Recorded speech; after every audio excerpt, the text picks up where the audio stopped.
জয় গুরু জয় গোসাই। কৃষ্ণমোহন হাজরা প্রণীত শ্রী শ্রী জগন্নাথ দেব শ্রীকৃষ্ণ চৈতন্য ও শ্রী শ্রী বিজয় কৃষ্ণ গ্রন্থ থেকে পাঠ করে শোনাচ্ছি। মঙ্গলাচরণ। শ্রীকৃষ্ণ চৈতন্য চন্দ্রায় নম।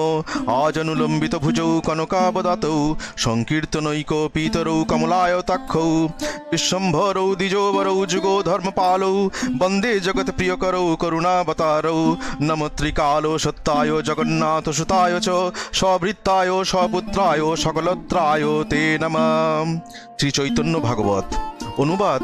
যাহাদিগের ভুজযুগল আজানুলম্বিত, যাহাদের কান্তি সুবর্ণের ন্যায় উজ্জ্বল, নয়নদয় কমল দলের ন্যায় দীর্ঘ ও আয়ত, আমি সেই সংকীর্তনের একমাত্র পিতা, বিশ্ব সংসারের ভরণ পোষণ কর্তা, যুগ ধর্মপালক, জগতের প্রিয়কারী, দ্বিজশ্রেষ্ঠ দয়ার অবতার দুইজনকে শ্রীকৃষ্ণ চৈতন্য ও নিত্যানন্দ প্রভুকে বন্দনা করি।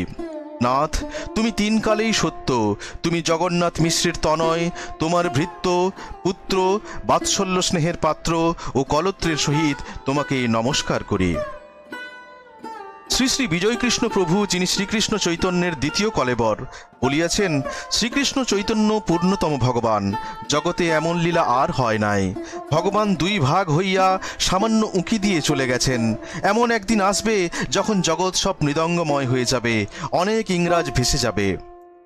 কলিযুগে হরিসংকীর্তনই যুগধর্ম, ইহা পালন বা প্রতিষ্ঠা করিবার জন্য শ্রী শচীনন্দন আবির্ভূত হইয়াছিলেন। কীর্তন নিমিত্ত গৌরচন্দ্র অবতার, ইহাই ভাগবত সর্বতত্ত্বসার। তাহার আবির্ভাবের পূর্বে নদিয়ায় সামাজিক অবস্থা অত্যন্ত করুণ ছিল। শ্রী অদ্বৈত প্রভুর কারণে চৈতন্য অবতার, ইহা পুনঃ পুনঃ বলা হইয়াছে। এই অবতার তত্ত্ব দুর্গেয়। স্বয়ং রামকৃষ্ণ দেবের চৈতন্যদেবের অবতারত্ব ব্যাপারে সন্দেহ ছিল। তিনি নবদ্বীপ ভ্রমণ করিবার জন্য তথায় গমন করিলেন। উদ্দেশ্য, অবতার হইলে নিশ্চয়ই কোনো নিদর্শন রহিবে। নৌকা যখন মধ্যগঙ্গায়, অকস্মাৎ রামকৃষ্ণদেব ওই এলো রে বলিয়া সমাধিস্থ হইলেন এবং জলে পড়িবার উপক্রম হইলেন। ইহার পর তিনি পুনঃ পুনঃ গৌরাঙ্গদেব ভক্তির অবতার বলিয়া স্বীকার করিয়াছেন।